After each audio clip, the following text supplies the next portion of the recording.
It was Yom Kippur of 1973, and a young newly married man named Noach Hertz was standing in shul davening together with the rest of the congregation. Suddenly an announcement rang out. The Syrians had invaded, and just 2 hours later Noach found himself in the cockpit of his fighter plane, still wearing his Shabbat clothes, about to take off for his first mission over Syria. Tragically, 4 days later his plane was shot down, and he woke up in a Syrian hospital to find that his leg had been amputated.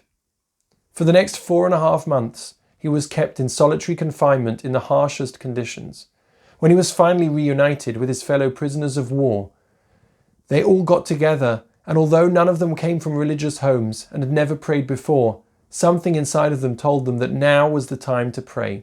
Not once, not twice, but every single day they would get together, pray to Hashem and ask Him to help for them to survive this ordeal.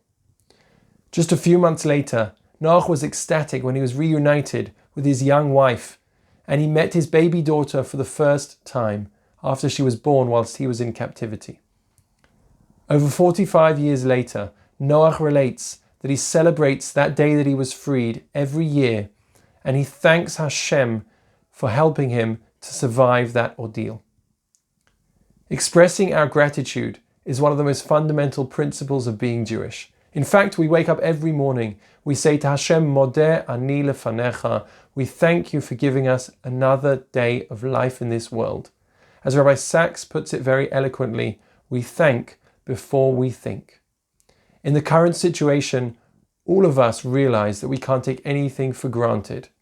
Our health, our lives, our homes, our families, for everything we have to express our gratitude to Hashem.